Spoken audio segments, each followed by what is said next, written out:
السلام عليكم ورحمة الله. ازيكم حبيبي؟ عاملين ايه؟ وكل سنة وانتم طيبين. النهاردة هنعمل مع بعض زي ما انتم شايفين كده 3 اصناف من النواشف بتاعت حلاوة مولد النبي: السوداني والحمص والسمسم. هنعملهم في خطوة واحدة سهلة وبسيطة جدا ومش هتاخد منك اي وقت نهائي.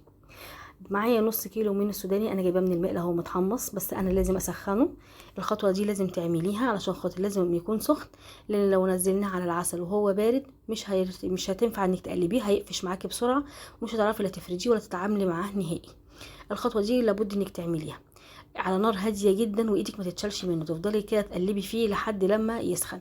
انت طول ما انت واقفه كده ايدك عليه وبتمسكي كده حبه، لقيتي ان هو لسه، يبقى خلاص. حتى لو دفيان خفيف، لا انا عايزاه سخن. وتفضلي برضو تقلبي. انا ما شلتش ايدي من التقليب خالص طول التصوير. والخطوه دي انا مش هفصلها، انا هفضل معاكم خطوه خطوه اهو، لان الخطوه دي هتتكرر في ال3 اصناف اللي بعد كده. فانا عشان خاطر ما اقعدش كل مره هعمل نفس الخطوه، انا بوريكم في ده انا هعمل ايه، وبعد كده انتوا بقى تبقوا فاهمين الخطوات ماشيه ازاي. يعني دي الاساس اللي انا همشي عليه في كل الاصناف اللي هتيجي بعد كده.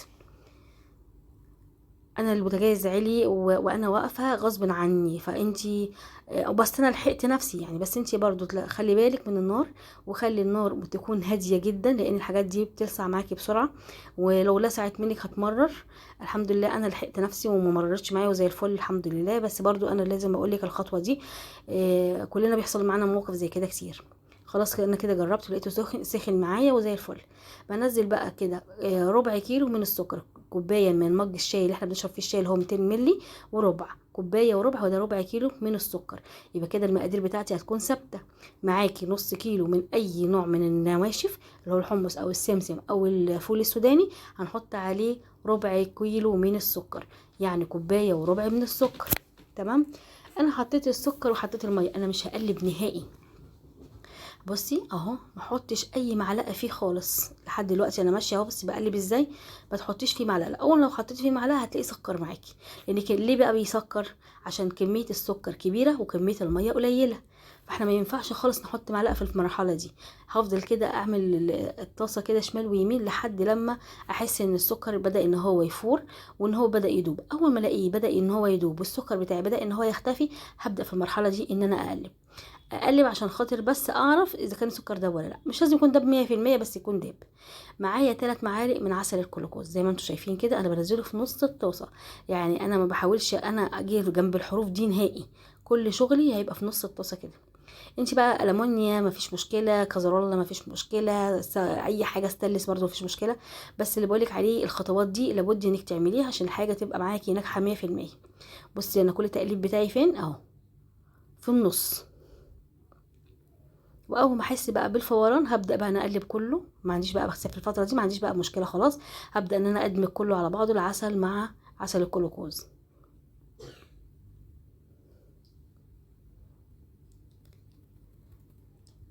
انا هنا في المرحله دي بدات ان انا اجهز الصاج بتاعي. حطيت عليه كيس بلاستيك ودهنته بين الزيت وسركنته على جنب، بحيث ان انا الخطوه دي اللي لابد ان اكون سريعه فيها جدا. لو مش سريعه فيها هتلاقي الحاجه فيها باظت مني او قفشت مني وما لحقتش اعمل حاجه. يبقى يكون لازم اكون مجهزه الاول الحاجه اللي هنزل عليها السوداني او السمسم او اي حاجه هعملها، عشان خاطر ما كنتش مستعجله والحاجه تبوظ مني. كده انا عملت الخطوه اللي هي المفروض تتعمل. خلاص كده الحروف بتاعته بدأت تلون معايا. هنزل بقى دلوقتي عليها بكيس من الفانيليا اهو. برضو دي منكهات براحتك، انت لو مش عايزه تحطيه مفيش مشكله خالص. الكيس من الفانيليا، وهنزل عليها بقى دلوقتي ربع معلقه زي ما انتم شايفين اهو، ربع معلقه من البيكنج باودر. وهبدا ان انا اقلب في المرحله دي اهو. بصوا بسرعه بس كده هتلاقيه بيبدا ان هو بيفور معاكي. هنبدا بقى نشيلها من الطاسه دي، نشيلها من على النار. خلاص كده المرحله دي خلصت، اقوم رافعاها من على النار على طول.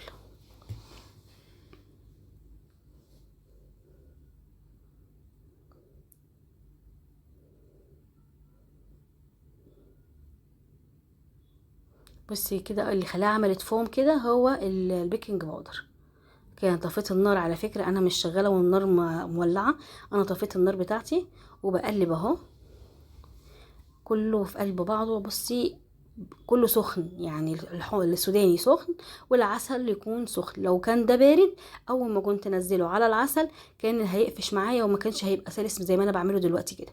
دلوقتي انا كده بنزله قدامكم اهو في الصاج، وبنزل اي عسل معايا. كل الحاجات دي بتبقى جميله جدا، وحرام ان انا مثلا ارميها ولا حاجه. اهو كده انا نزلته، وهبدا بقى ايه، انا هجيب كيس وهحاول ان انا ايه ابطط بكيس. بس بصراحه اتلسعت. اول ما حطيت ايدي انا في المرحله دي اتلسعت. وسخنه وسخنه جدا كمان، مش سخونيه عاديه، ربنا يجرنا من النار. بصي اول ما حطيت ايدي اتلسعت منها، سخنه جدا. رحت جايبه المعلقه دي وبظهرها كده وبنزل ما انت شايفه. بس الكيس يدهنيه زيت، يعني اوعي تحطي الكيس على الفول السوداني كده مباشره، لازم تكوني دهناه بالزيت، لان لو ما دهنتيهوش زيت هتحطيه عليه هيمسك ومش هتعرفي تطلعيه. فانت تكوني دهنه الزيت للكيس، وتفضلي تبططي زي ما انت شايفه كده. اول بقى ما يبدا ان هو خلاص اتفرد معاكي وسويتيه زي ما انت عاوزه اهو. انا اتعاملت بالمعلقه معامله ايدي بالظبط، يعني ما تقلقوش خالص، انا اتعاملت معاها كانها ايدي. وكده انا بططت وعملت المستوى اللي انا عايزاه، بصي نعمتها وكله. حاجه اجيب بقى المقطع اللي هو بتاع البسبوسه ده، بس صراحه طلع خرع شويتين، يعني تعبني شويه في التقطيع اهو. بس بيروح ويجي في ايدي كده طري، فما عجبنيش. هو فعلا بتاع بسبوسه، بتاع حاجات ناعمه كده، ملوش في النواشف ده. المهم قطعت بيه كده زي ما انتم شايفين كده السوداني، وهسيبه لما يبرد خالص. اوعي في المرحله دي بعد التقطيع تقولي اشيله من الصاج. لو شلتيه من الصاج هتقفع معاكي او تتعوج معاكي، مش هتطلع مظبوطه خالص. انت على قد ما تقدري تسيبيها لما تبرد. مستعجله وعايزه نفس الصاج تعملي فيه حاجه تانية، هتطلعيه بس الكيس بتاعه زي ما هو، اركنيه على جنب وحطي كيس تاني وتفضي عليه الصنف اللي بعده. لكن اوعي تفكيه من بعضه ولا تلمسيه خالص الا لما ينشف. اول ما ينشف معاكي ابدأي انك انت تطلعيه من مكانه، هتلاقيها طالعه معاكي مستقيمه وحلوه وشكلها حتى زي اللي بيجيبيها من بره بالظبط. دلوقتي خلاص انا حاولت ان انا اقطعها على قد ما اقدر. والله يا جماعه انا بحاول ان انا نفسي القطعه كده تكون حته يعني سيمبل كده وصغير. ما بعرفش والله. نفسي اقطع كده زي الناس حتت صغيره، ما بعرفش. احاول على قد ما اقدر ان اصغر عن كده، مش عارفه بتطلع معايا برضو الحته كبيره. بس مش مشكله، الكريم ربه كريم. وادي الشكل زي ما انتم شايفين كده، طالعه جميله جدا. وبألف هنا وشفا. هنخش بقى على الصنف اللي بعده. هبدأ بقى ارصهم في حاجه تانية. طبعا هو كده بارد قدامكم اهو، بارد خالص خالص. يعني كده بصي بيطق في ايدي اهو، يعني مش محتاجه خالص ان انا استنى عليه اكتر من كده اهو. بصي القرمشه، بصي بيتكسر في ايدي ازاي، لا بتمط ولا بيتعوج ولا فيها اي حاجه خالص.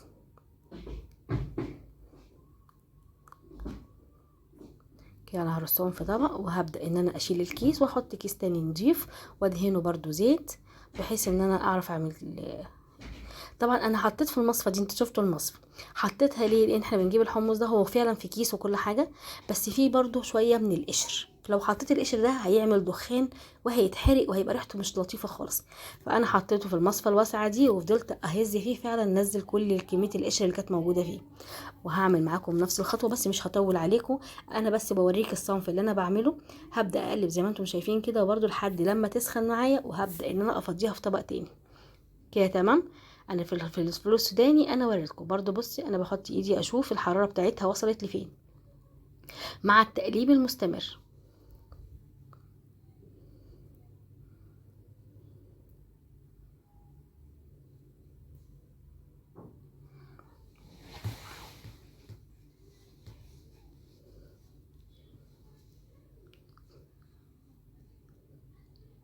هبدا بقى في المرحله دي ان انا اجهز بقى بقيه الحاجه اللي انا هستعملها، وكده يبقى خلاص وافضيها بقى ونخلص من ايه، من الصنف التاني.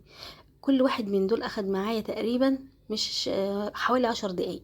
يعني انت كده تفضي نفسك بالليل وفي روقان كده ولاد نايمين، وتقومي تتسلي، كل صنف من دول 10 دقايق. لا هتقفي وتتعبي ولا هتحسي بمجهود ولا في زن حواليكي. ومن الافضل انك تعملي الحاجات دي ولادك نايمين. تعرفي طبعا الحاجات دي سخنه، وغلط جدا ان يكونوا حواليكي وانت بتعملي حاجه زي كده. وهنا نزلت العسل بتاعي وعملته واتكرمل زي ما انتم شايفين اهو. هبدأ بقى انزل عليه الفانيليا وهنزل عليه البيكنج باودر. والخطوة دي اخر خطوة برضو في المرحلة اللي انا هعمل فيها الحمصية.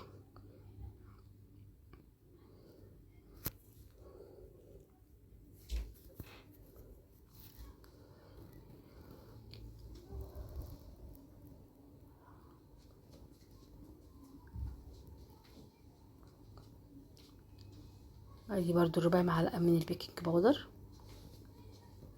الفوران بتاع البيكنج باودر، او احنا ليه بنحط البيكنج باودر؟ يعني ممكن حد يقول لي طب ما كنا استكفينا بالعسل كده على طول من غير بيكنج باودر. يا جماعه البيكنج باودر ده هو اللي بيديها القرمشه، اللي بيخلي العسل ما يمطش، يخليه وانت بتاكليه كده بتتكسر معاكي وبتدوب. لكن لو عملتيه بالعسل بس كده من غير اي حاجه هتلاقيه فيه مطه ومش هيطلع معاكي كويس. بس بقى عشان انا اتعلمت من الخطوه الاولانيه، اتعلمت اعمل ايه، خلاص الخطوه الثانيه اتعلمت ما تلسعش تاني. اللي اتنسع من الشوربه بينفخ في الزبادي. انا المره دي عرفت غلطتي وبقيت بظهر المعلقه على طول، ما حطيتش دي تاني خالص. اول بقى ما احس ان انا اقدر ان انا المسها ببدا، لكن غير كده لا. جبت بقى مقطع كده ابن ناس كده، ابن يعني زي ما بيقولوا ايه بتاع رجاله وقطعت بيه زي ما انتم شايفين كده. لا قطع معايا بكل سهوله اهو. بص جميل ازاي، ولا بيروح ولا بيجي ولا بيتعوج معايا. وبرده كان نفسي اقطع حته تكون اصغر من كده بس برده ما عرفتش. المهم ما علينا، اديني اهو قطعتهم.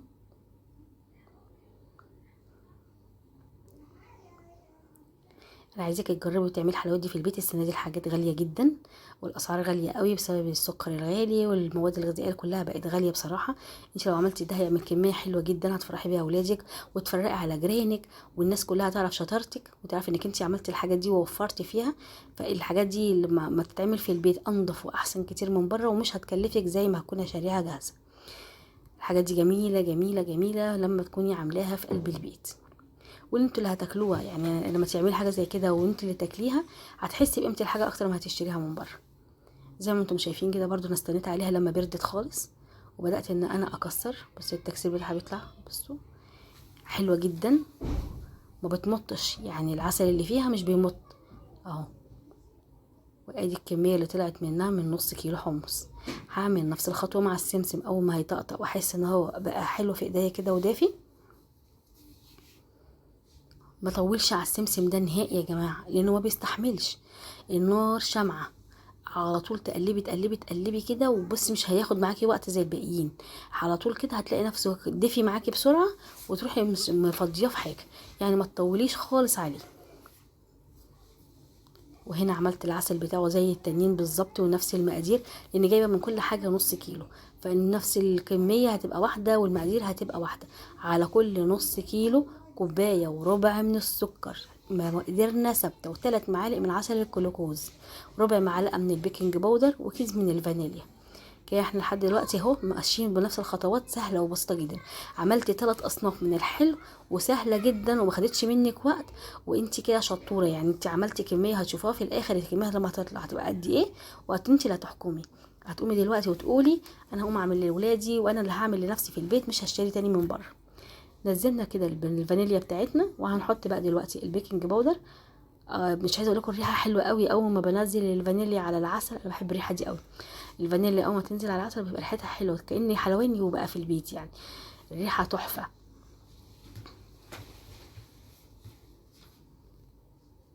الربع كيلو من الربع معلقه من البيكنج باودر.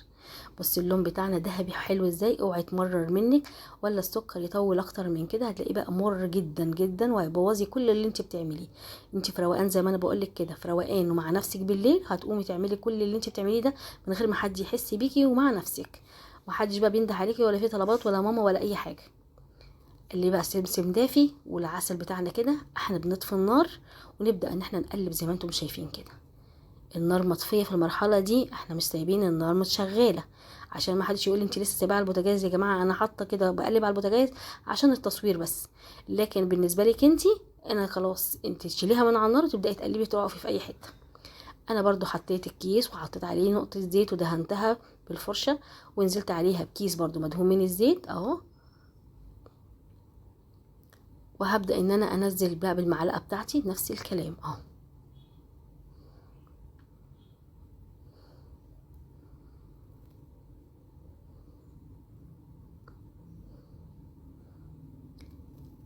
حاولي بقى تشجعي نفسك كده وتقومي تعمليها. بصي تحفه تحفه بجد. وكمان عايزه اقولك ان السمسم بيبقى اهدى شويه، وانك انت تقدري تشكليه اسرع من الحمص واسرع من السوداني، تشكيله اسهل. وانت لو بس حززتيه كده بس، مش شرط انك تنزلي بالمقطع للاخر، لما تيجي تفكيه بيتقطع معاكي بكل سهوله. بصي انا ببص كل شويه انا قطعت الحته قد ايه، عايزه اقلل في الحجم مش عارفه. والله العظيم نفسي اقلل حجمها مش عارفه. محدش يقول لي قطعي ولا ادي منابات، انا بصراحه يعني ايدي فظيعه في التقسيم. وكده انا كنت خلصت التقطيع بتاعي، هجيب لها كده واحده كده من النص، وكده شكرا. خلصنا وزي الفل. التلات اصناف اتعاملوا معانا، واديكم شايفين ما خدوش معايا وقت خالص، كل واحد فيهم يا دوبك 10 دقايق. فيا دوب انت تعملي حاجه زي كده وفي الروقان زي ما بقولك، وهتطلع معاكي احلى حلويات المولد، وانت وفرتي كتير، وحاجه نظيفه وانت اللي عاملاها بايديكي، وهتكوني واثقه جدا من ولادك هما بياكلوها ان ما فيش حاجه ايد غير ايدك هي اللي لمستها.